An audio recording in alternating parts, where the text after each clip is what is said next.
Welcome to Business Amplified with host Kevin A. Dunlap. This podcast is for small business owners aiming to amplify their enterprises. Explore strategies to play a bigger game by becoming an author, public speaker, podcast host, or expanding your brand in other ways. Elevate your business on Business Amplified. Hey everybody, and welcome back to Business Amplified. My name is Kevin Dunlap. I am your host, and today we're going to be we're not even jumping across the pond like we've done before in the UK. We're crossing the big pond of the Pacific Ocean and going all the way down to the land down under down to Australia. And we have a great guest today. I believe his name is pronounced Lyubo, but please correct me if I'm wrong, or Lyubo. Please tell me how to pronounce your name, and welcome to the show. Hello, Kevin. Thank you for the invitation. And you can say Lyubo, the easiest way, just like 2 syllables, Lyubo. Okay, Lyubo. So, Lyubo, tell us about what is it that you do, why is it that you do it, and a little bit more about yourself. Well, so what we're doing, our motto is we're bringing time, money, and freedom to busy entrepreneurs via outsourcing. So this is our main idea. We have like a few missions, like mission number 1, we're giving jobs to experts in emerging countries so they can have a fair pay and lives that they deserve.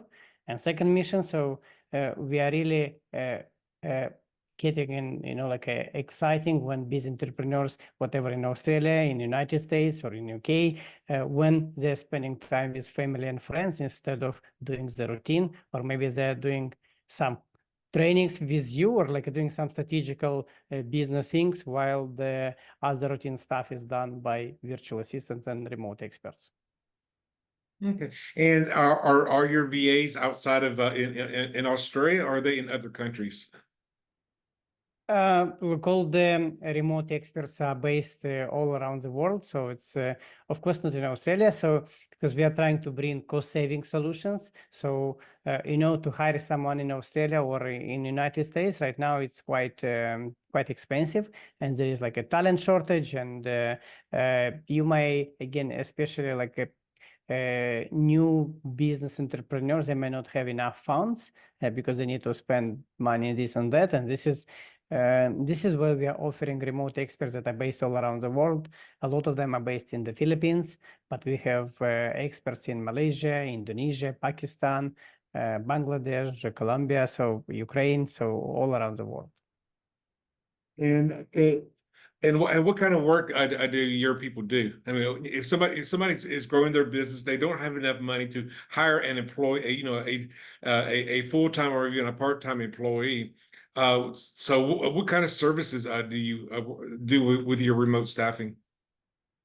We are not offering a service. We are offering like a team member to your team. So we are like a staff leasing company. Imagine that if you have like a business owner that, okay, because you're doing a lot of coaching and someone is staffed up with a lot of like routine things like, I don't have time to do my social media. I don't have time to do to send some invoices. I don't have time to upload some, for example, like a new courses, or maybe to manage my newsletters.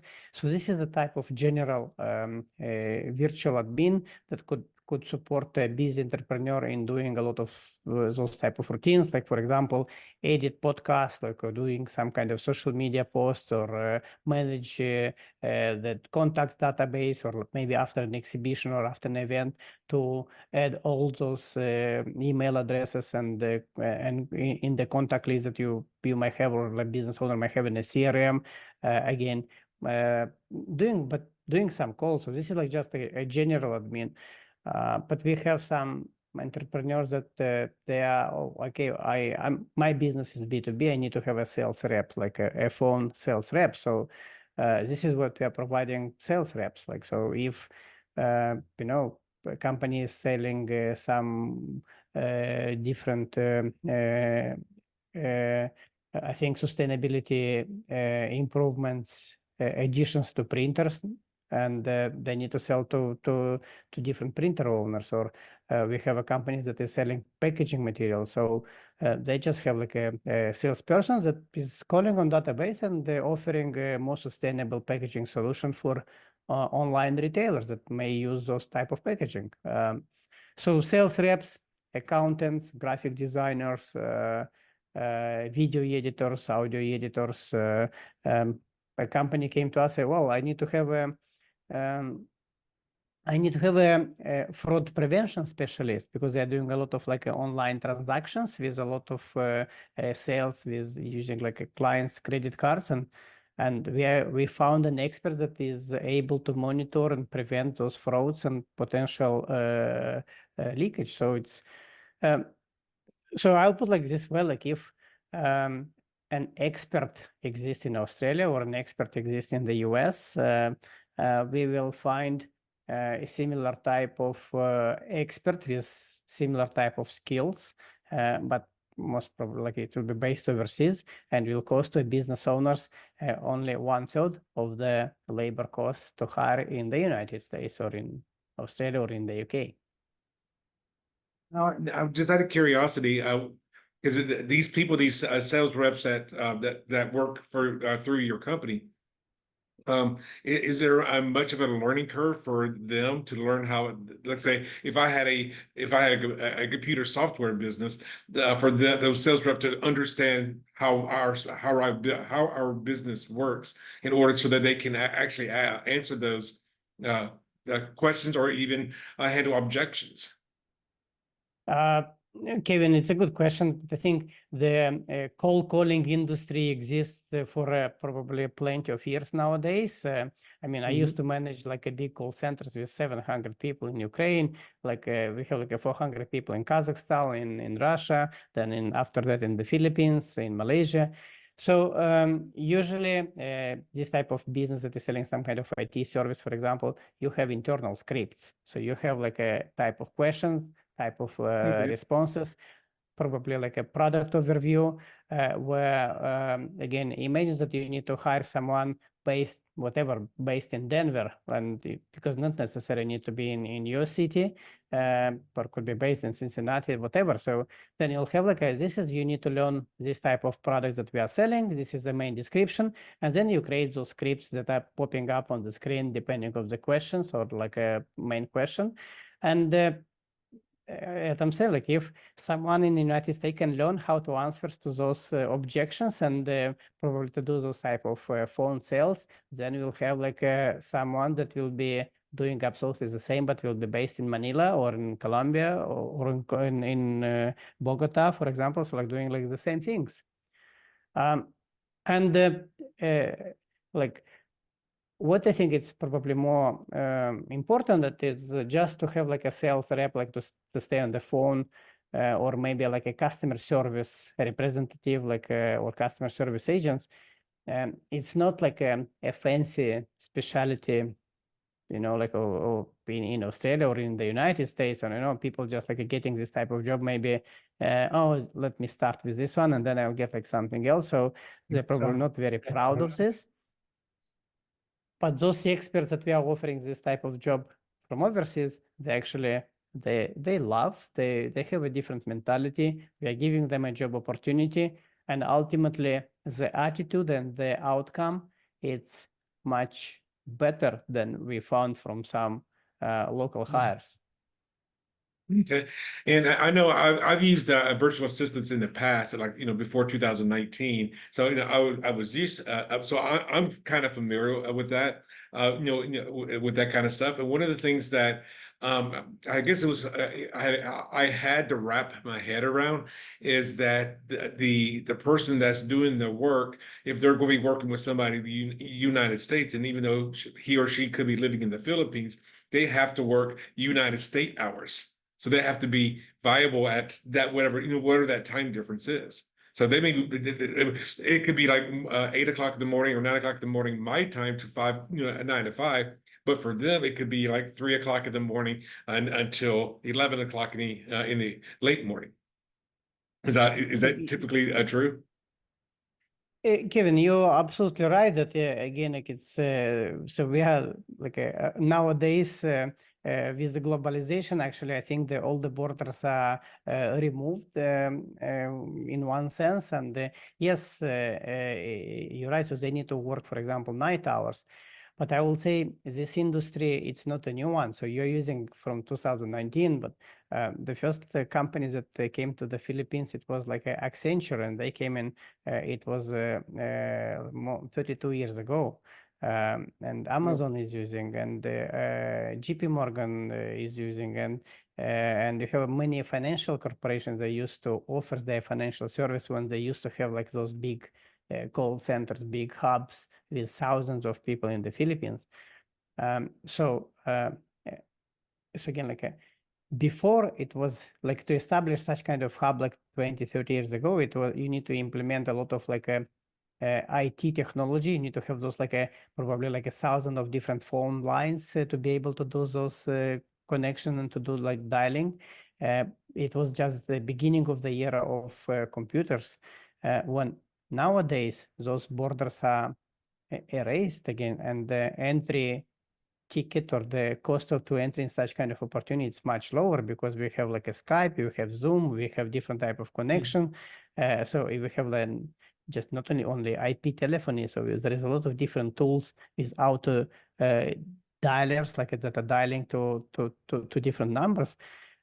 So again, the entry ticket to use such kind of sales reps or a virtual assistant or remote expert is much lower. But experts in the Philippines, they used to work in the different shifts. So it's quite a common practice for them to work in this time zone. Again, so it's even in the United States, you have different, you have like a Eastern time zone, you have Western, like a Pacific time. And for some clients, for example, for customer service, many calls are happening after hours. So many calls are happening when people are coming home, and especially for e-commerce business, for waste by order, or maybe they're getting into to book something online. So those late hours in the United States could be just morning hours in the Philippines. So it's still okay, and they are working quite well. And again, some companies even asking, I need to have a customer service 24/7, or I need to have like an IT support desk because I want to do monitoring of my system as well, working around the clock. Or even more, there are like we have some marketing agencies right now that they're doing a lot of graphic, a lot of video editing. And they have teams around the clock, because when a marketing manager in the US is putting a task in let's say in the morning, so someone is doing these graphics in the morning, but then someone else is taking over and doing some video editing overnight. And so it could be night hours in US, could be day hours in the Philippines, but when this manager is coming next day morning, everything is ready. So so it's much more beneficial if you establish such kind of team. It would be kind of like having let's say 2 employees. Then so if somebody is just getting started on it, and they work on their 8-hour shift. Then the second 8-hour shift could take it to the next level. So when let's say it doesn't matter if they're in Australia or the US, when that person goes back to work at 8:30, 9 o'clock in the morning, they've already had 16 hours of people working on it, and they can get things done a lot quicker. Well, you're absolutely From the right. employer's perspective. You're absolutely right. And with my example of this packaging company, so they actually, it's an European brand. They're doing business in the United States, much bigger than in Europe. They came to Australia, and now they have sales reps that are doing for both for US and Australia. And you're right. So they have like a one sales rep that is selling in Australia. Some hours are overlapping with US. Like right now, you and I, so we are having those like a calls in some kind of overlapping hours. But they have another one that is selling more in the United States. So it's doing a lot of sales. And imagine, so instead of hiring someone in Australia or in the United States, like for, I don't know, what is the cost for a sales reps? Probably, I don't know, 60,000 per year. You can get 3 of them. with the same cost. And this is why we are saying that we are actually helping business owners triple their outcomes, because they can, again, for the same cost, they may have 3 sales reps, or they may have only 2 and have still like a 1/3 of savings, or maybe they can put in another 1/3 and to hire, I don't know, 2 sales reps, 1 social media, or 1 graphic designer, or 1 another person, and really triple their business. Well, the visual that I had while you were talking and sharing that was like, say, if you're running a race and you're running around a big track, it's much better to have a relay race than it is to run it but with that one person, because the relay people can go so much quicker, and they have that all that energy, rather than somebody working on, like you said, 2 people maybe on social media, another one working on something else in the business. And that employer can get a lot more done because they can distribute their funds more readily. And secondly, and the second thing I want to look at it, you don't have to worry about employee benefits or those kinds of programs, and yeah, and just have that. Kevin, you are right in the point, and so we have like a client last year. They came and it was an online exhibition in Sydney, and they came to our booth, and we had a discussion. They have hired their first general virtual assistant that was helping with a lot of admin stuff. And in 2 weeks' time, they say, "Oh, it's actually working. We never thought that it will be working. Can we have like a sales rep?" And then we've given to them a sales, like a B2B sales rep to sell. They're selling tiles and bus for bathrooms, a lot of like those like a different like a tools for bathrooms, and it was working. So now they have the 3rd person, and then just came like last week to us. I need to have a developer to manage my e-commerce stores and to manage my backend and front end. So when they tried once, it's working. They have like now like a 3, and they're hiring like the 4th person into their team. And this is how cost effective for them.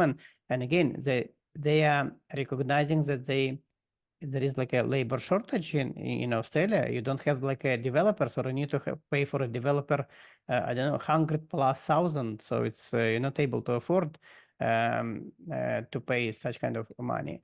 When I have asked them, Jenny, so like, are you happy with this, like with those experts? So, and what she was replying to me, I wish I had those experts 2 years ago, starting with you, like, because like she is feeling that she already like missed some opportunities, but she's still jumping in the train to get a lot of benefits from those remote experts.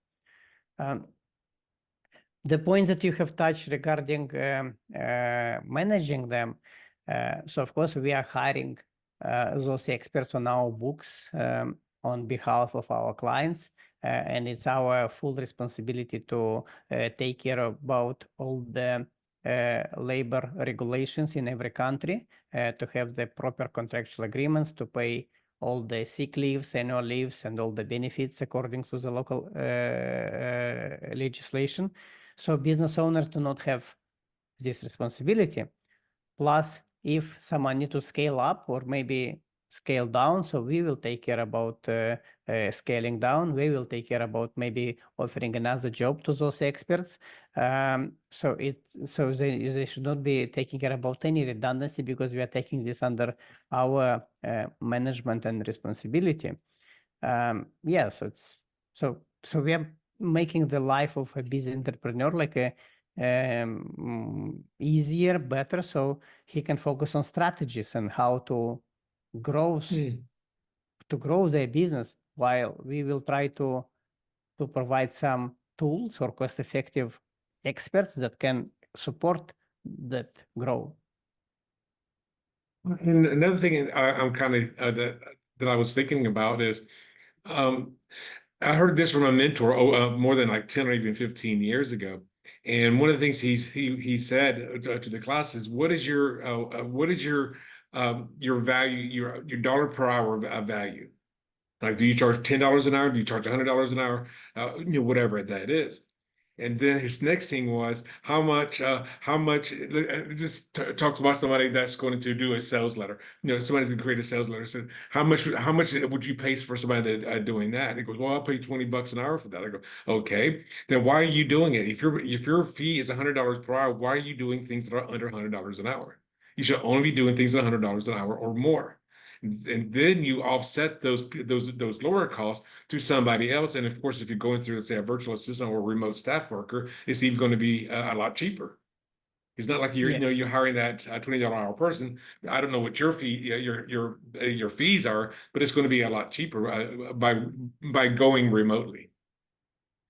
Kevin, you're absolutely right. So I'm doing the same calculation, and I'm saying like it's if whatever you're earning,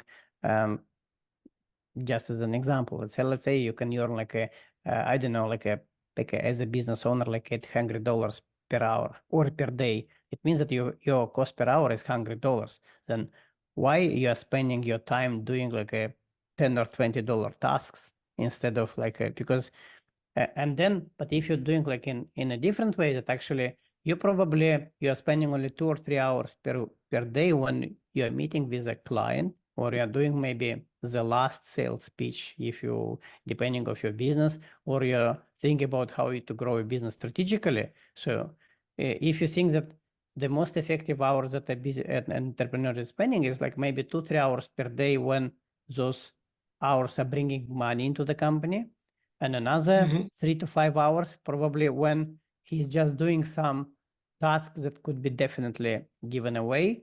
And I'm happy to provide so we have actually a guide what to delegate, and like a 6 T's that you need to decide how to delegate, and happy to provide to the listeners as a free bonus material. Well, and not only that, I'm also thinking about what are tasks that you have in your business that you just don't like doing.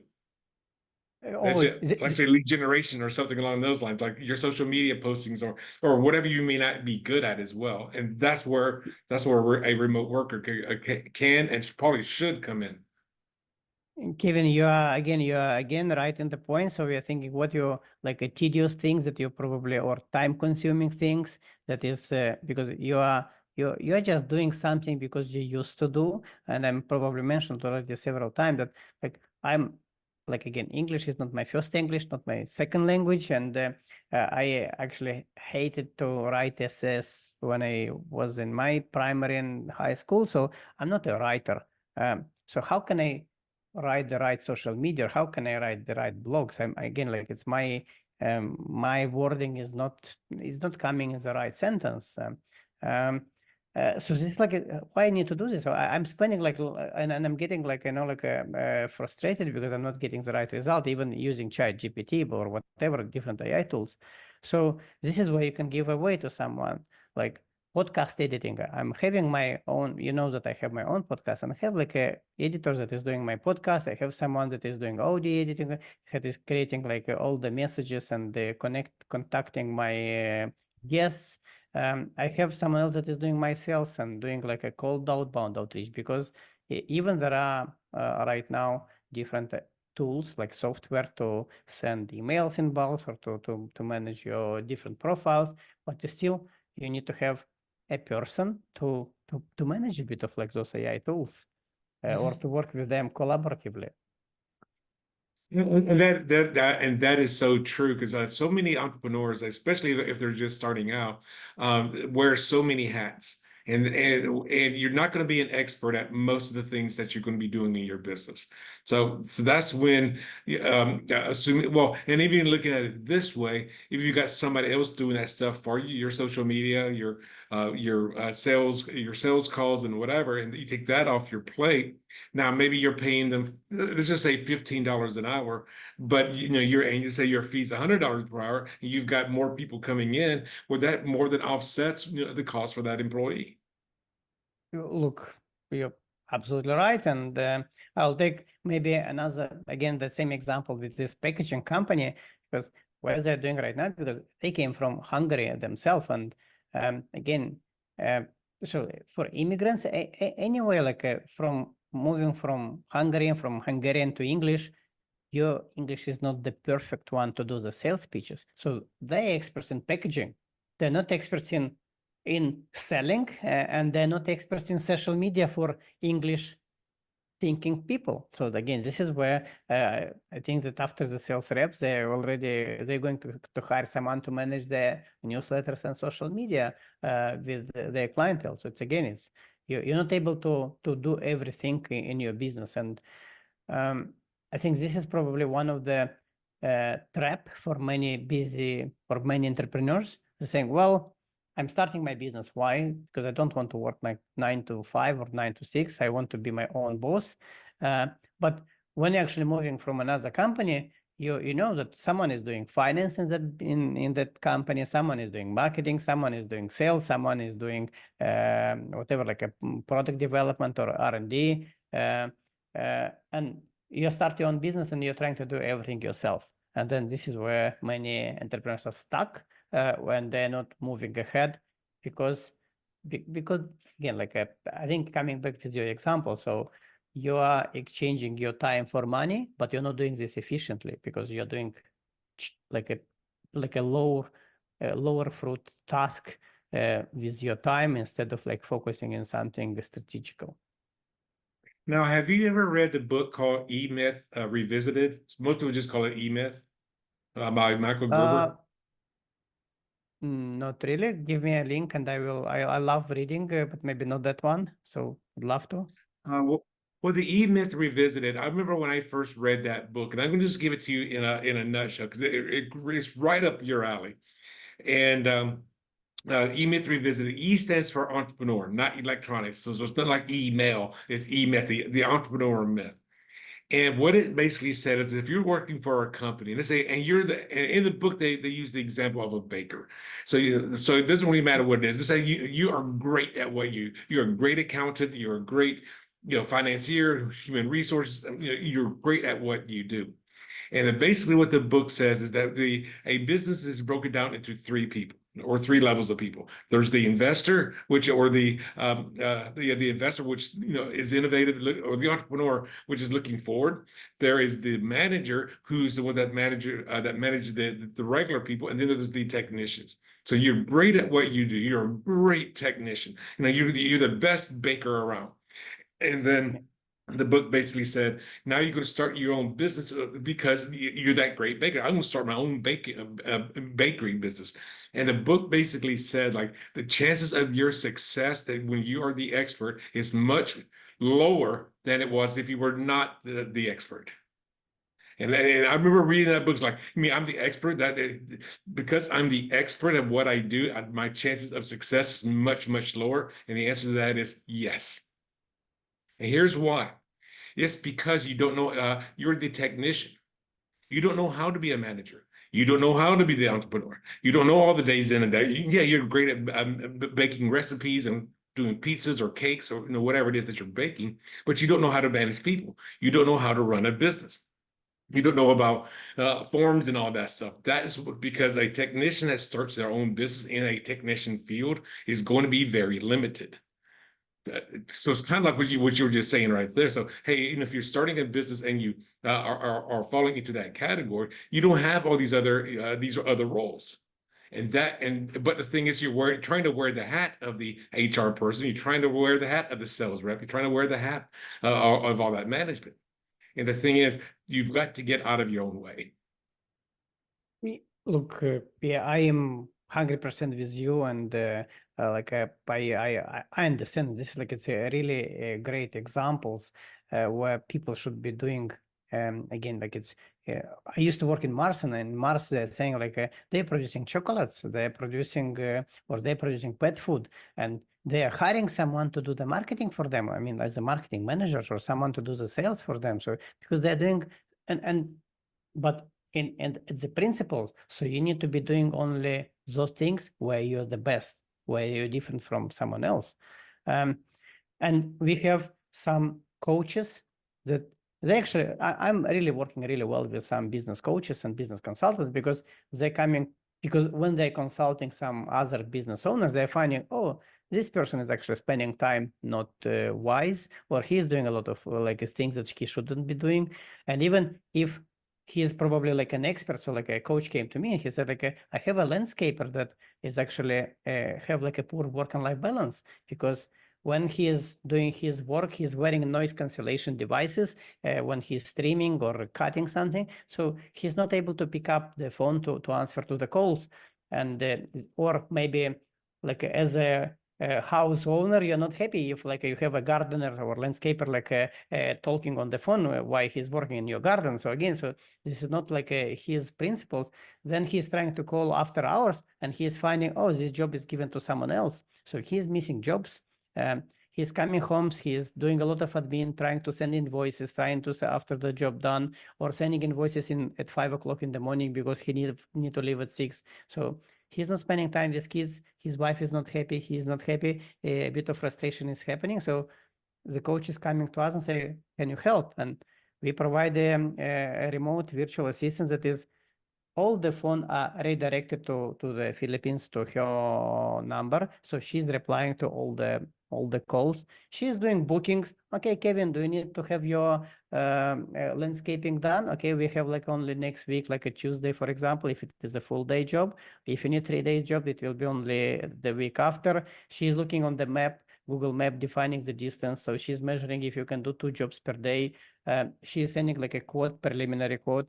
And she's actually even saying, oh, John, take this picture of this garden before and after trimming, putting in the Facebook, putting in the Instagram, like so, and bringing the visibility of this landscaper, of this gardener, sending all the invoices, like sending newsletter to the previous customers. Oh, it's a dry season right now. Have you forget maybe to do the watering or to do like the trimming? And maybe the previous customers, oh yeah, actually, I'm actually going on leave. So in 2 months' time, this landscaper get plus 70% of jobs, while he was paying just whatever, like a $400 per week for a such kind of virtual assistant to manage all his admin. Well, there you go, right there. Because I know the purpose of this podcast is for people to step outside their comfort zone and to start to explore other opportunities in order for them to grow their business. And I think what Lyubo here just said is perfect. It's like, stop doing all the work yourself and start considering hiring other people. And you don't have to go and hire that 1099 employee. Excuse me, that's the United States term. That employee, because now you can go through an independent contractor, and then you can find out like how much time do you need to be paying them per week. Maybe they're going to be part-time, maybe they're going to be full-time. That's going to be between you and your the people that you're hiring. So in closing, Lyubo, how can if somebody is now getting enthralled to start working with somebody like yourself, how can they get a hold of you? Well, the easiest way is to find me on LinkedIn. It's my full name is Lyubomir Kuchuk, and maybe you can add those details in the show notes, or you can send an email to Lyubo as Lyubo at remostaff.com, and happy to provide some details. Happy to support in growing your business, or even if you have never tried or you don't know where to start, how to maybe hire a remote staff, a virtual assistant. So happy to provide some details or send you some materials that you can learn how to hire the right VA and how to manage that expert. So as y'all can see and hear, Lyubo is an expert at that. Even if you don't know how where that VA would fit in, go ahead and do a consultation with Lyubo himself. He said you can go to his website, which is at www.remo staff.com, or reach out to him by email, going by his first name, Lyubo @remostaff.com. Is that correct? That's right, Kevin. Thank you for helping me with my English to put everything in the right way. Well, it's because the reason I do this is because maybe somebody could be driving or something along those lines. They may not be able to read or see the show notes, or if they're on the YouTube channel, they can see it's on your background, so it's very obvious. But most people are probably just listening to this podcast, so definitely you want to go and check the show notes. I'm going to give it to you again in case you are driving. I'm going to be a little bit slower on this. It's Lyubo @remo staff.com. And also, I want to say, if you're listening to this show and you feel like you know somebody that could be a great guest for our show, go ahead and have them actually do a pre-interview time with myself. And that's going to be at www.businessamplified.net/pre-interview. No hyphen, just pre-interview. So anyway, Lyubo, thank you for being on the show today. Is there any last things that you would like to share with the audience before we go? Oh, Kevin, thank you. First of all, thank you for inviting me, and because this is a great opportunity to have again another chat with you, and hope to see you as well on my podcast. I think the last thing is many people are talking about AI tools, and some people are afraid that, oh, with AI you may lose your job, and ultimately, yes, you might lose your job, but what I will say, like. AI tools, and many of our remote experts, they are familiar with a lot of AI tools much more, or they know them much better than a busy entrepreneur that do not have time to learn those AI tools. The second for thing, those that are afraid of AI.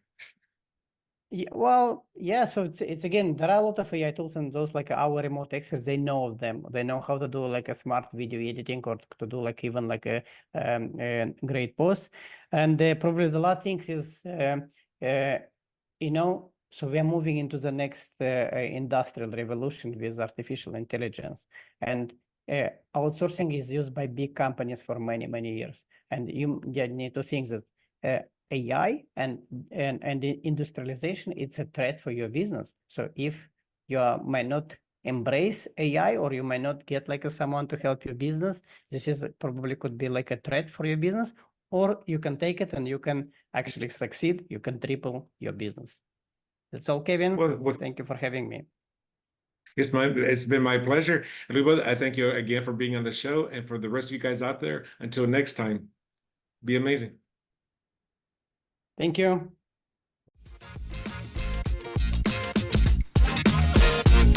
Thanks for tuning in to another empowering episode of Business Amplified with Kevin A. Dunlap. If you found value in today's insights, don't forget to subscribe, rate, and share the podcast. Keep amplifying your business. And remember, your success journey is our inspiration.